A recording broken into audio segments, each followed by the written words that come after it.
Welcome to Kidmissing TV. I am your host, Angelina Wilson. This is a case of 13-year-old John Landis. He was a white male, 4 feet and 1/2 inch tall.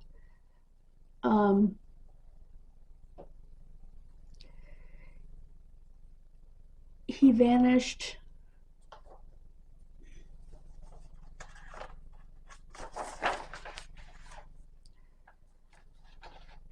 January 8th, 1973 from Lorne, Victoria, Australia.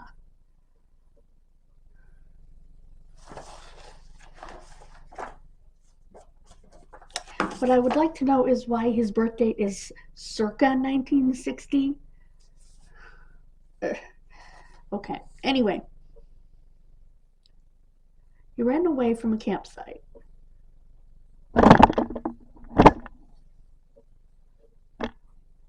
A coroner at an inquest in Victoria's Great Ocean Road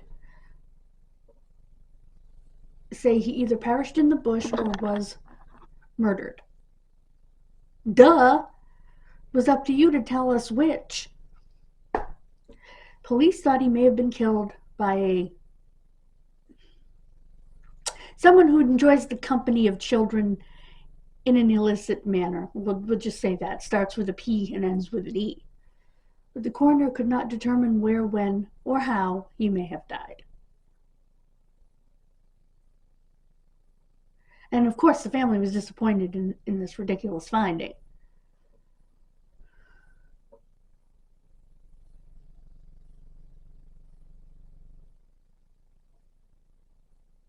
His brother said, quote, his brother Andrew, publicly, now John's officially listed as dead.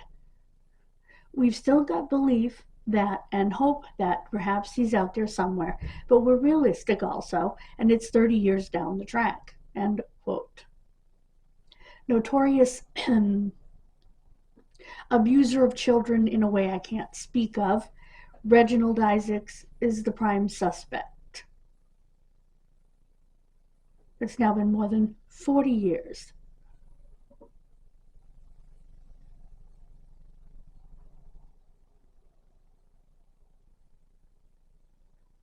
His mother, Nikki, Nikki, has gone over 40 years not knowing what happened to her son.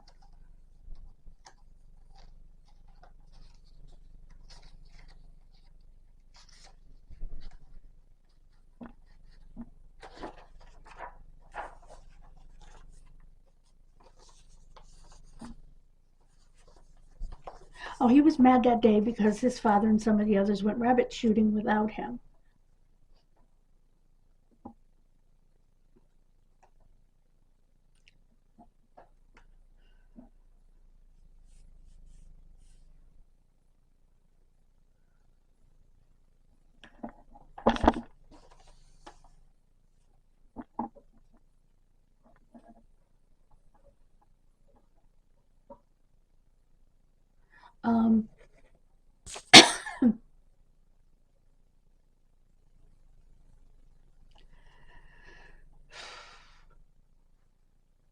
They went camping there every Christmas. They loved it. It was near the beach. Yes, it didn't have hot water or electricity, but they didn't care. It was their camping every year, you know? A lot of people do that.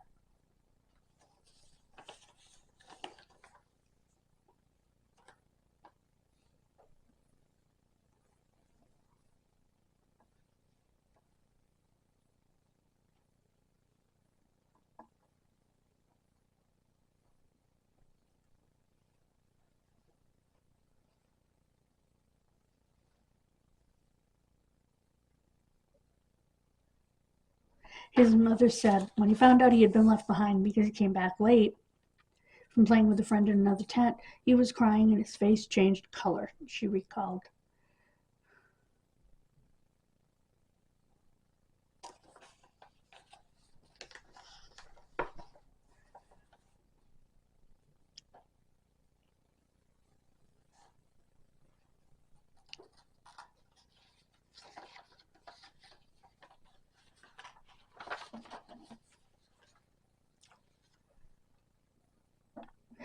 policeman told him he probably went to the local picture show, movie, well, to the cinema.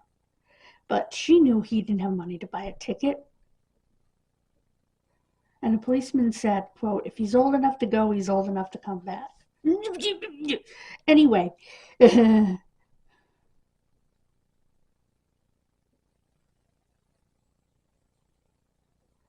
when the men returned in the evening and John wasn't with them, it was obvious he never reached them.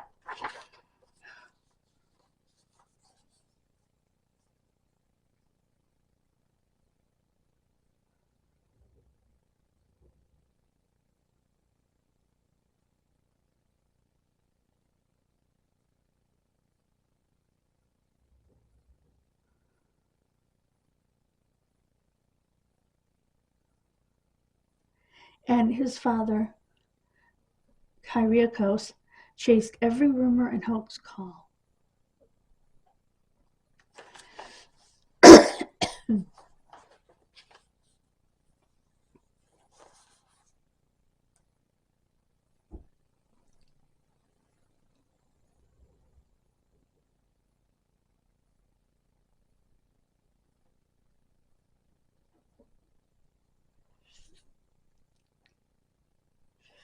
His father, 20 years later, said, every time I hear of a body, my heart misses a beat.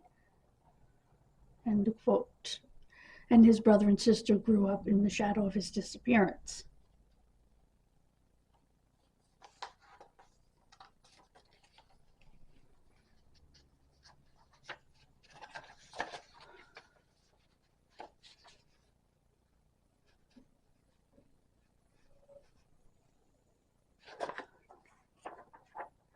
Oh, that's a different case. Okay.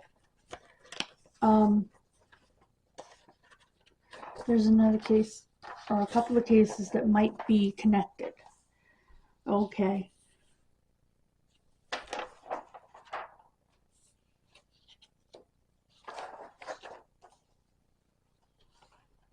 And now we're talking about the evildoer, Reginald Isaacs.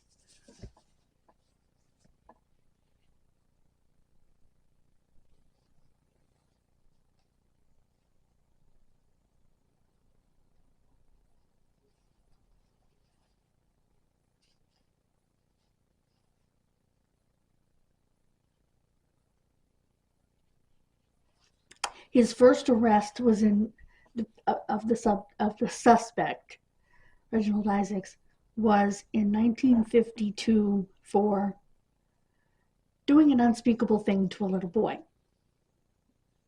abusing him in an unspeakable way.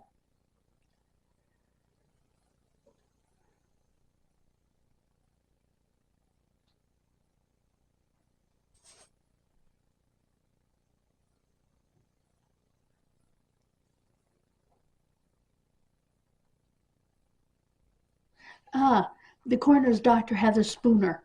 That's kind of funny. Our town doctor here for many years before he retired and ultimately passed away was a Dr. Spooner. So that's kind of weird, but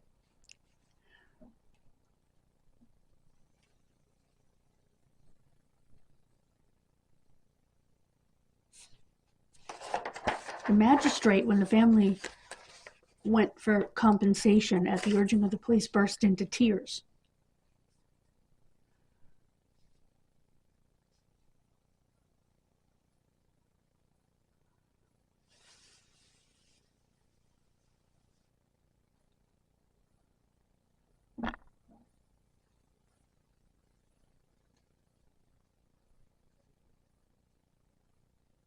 Huh. And Isaacs was charged with the death of a boy named Greg Cowie, C-O-W-I-E. When he was charged, he said to the officer, I was waiting for you to call. End quote.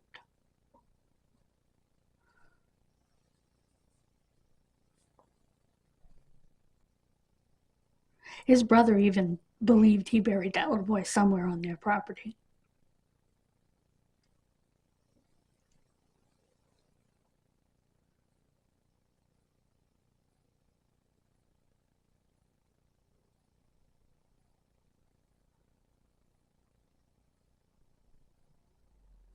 His brother was only 7 years old. Andrew Landos. Now, the family was originally from Cyprus, which is a Greek island, thus the names. But they represent the Olympics on their own. They represent themselves in the Olympics. Just like Puerto Rico belongs to the United States, but it represents itself.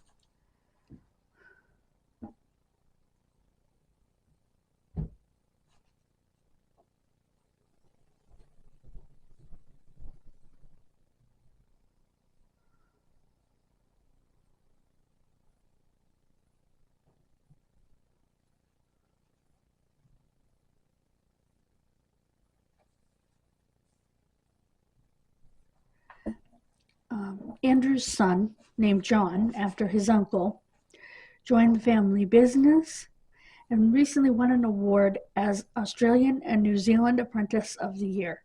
That's pretty cool. How do we not know his weight, hair color, eye color, and his exact birth date? I don't understand that. And keep in mind, January is summer for them.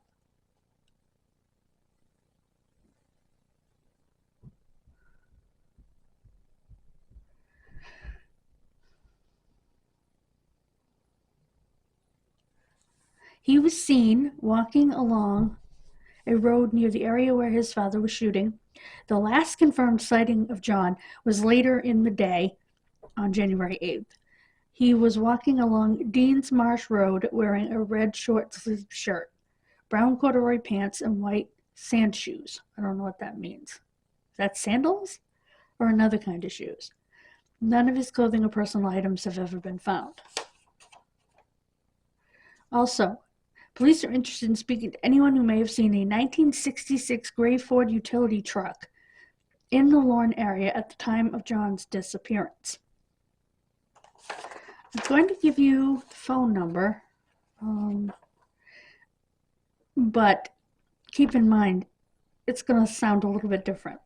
They're Crime Stoppers, 1-800. It is not 1-800. It's all four numbers together. 333-000.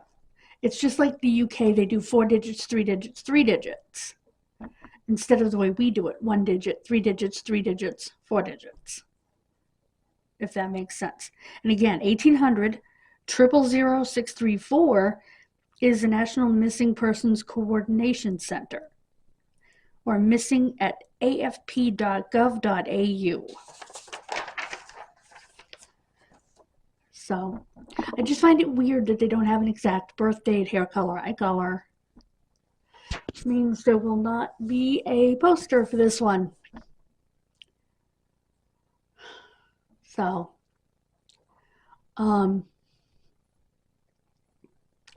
yeah, because they would have that information if they had a poster.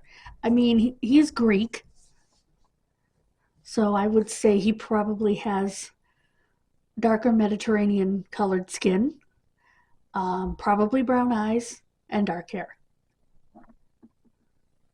I mean, he's from an island in the Mediterranean.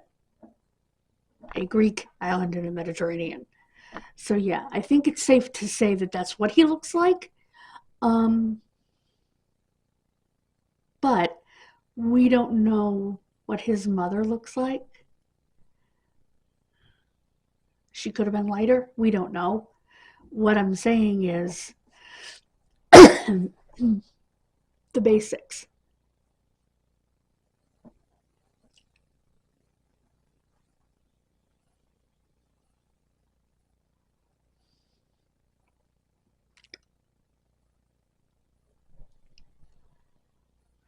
So, based on the fact that I know a gorgeous Greek woman, and that's what she looks like. Dark hair, dark eyes, dark skin. Very Mediterranean. Gorgeous.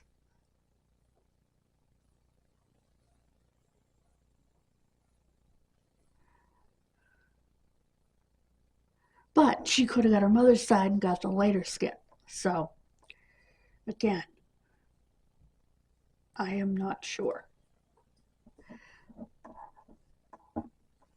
But I think both of his parents were Greek in this case. In my friend's case, that's not the case. Her mother was French, which is also Mediterranean. So, but they were light skinned because they were Canadian French. But like me,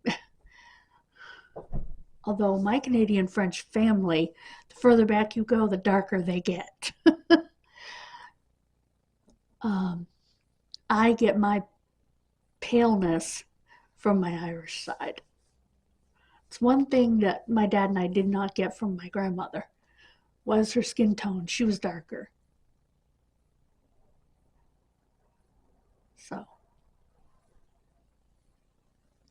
So it depends. But that is my generalized guess on what he might look like. I wish they would say, because Lord knows the family knows. Family knows his birth date. I mean, I'm sorry, it's irresponsible to put it out there with such little information. When his mother is still alive, ask her, hey, what was your son's birth date? What color were his eyes? What color was his hair? I think it's irritating to me. Anyway, God bless you. Have a wonderful rest of your day. He is still missing.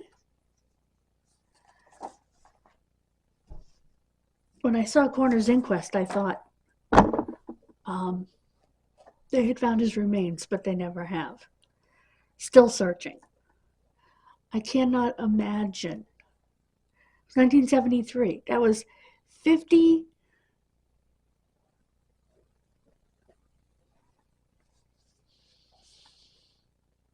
Almost 53 years ago. How could you go that long not knowing where your child is? You shouldn't have to. Birds.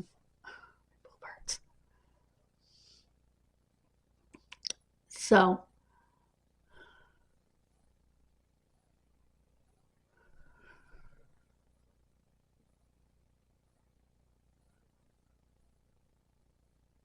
yeah.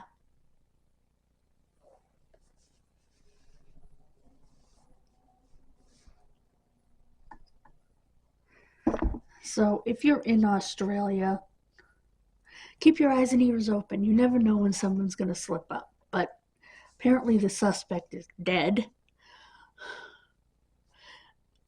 He's was an enjoyer of the company of children in a way that adults should not enjoy the company of children. Again, begins with P, ends with the word file. You know, I wish YouTube would give grace to channels like this so we could say it. A lot of channels will say PDF, like a computer file. Yeah.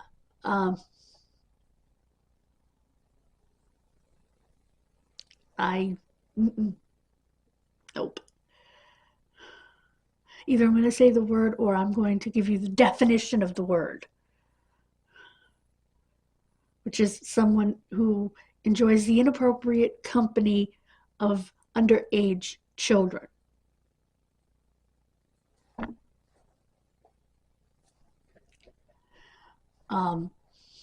So, like I said, I think YouTube should allow channels like this to use the words because we're trying to help here. Let us use the word. You know, it's very complicating when you have a doe, for instance, that lost their life at the hands of another, and you can't just say they were, you know, or a doe that lost their life at their own hand, and you can't say, or if someone was assaulted in an intimate manner, you can't say, you know what I mean? It's stupid because we are here as advocates in the true crime community. I don't make money doing this. Maybe someday I will. But That's not my thing. I've always said on this channel that getting monetized means being able to have the best equipment, um,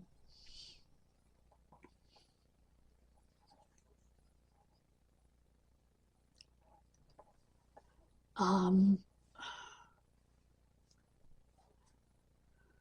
and getting a VPN for better research. You know, it's not about me making a bunch of money, because I'm not going to, even if I get monetized, nor do I want to. I'm a disabled person who needs what I have. I do this out of passion and care. It's very simple. Like I said, if I made a few dollars, I would put it into a better microphone. You know what I mean? I would put it into getting a VPN.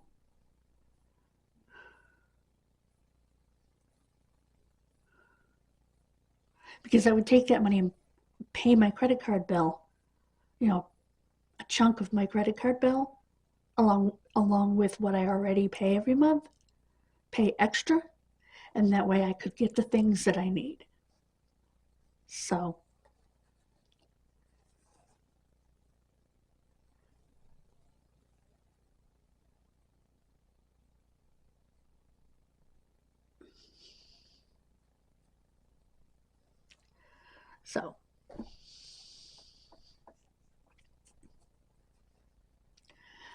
um,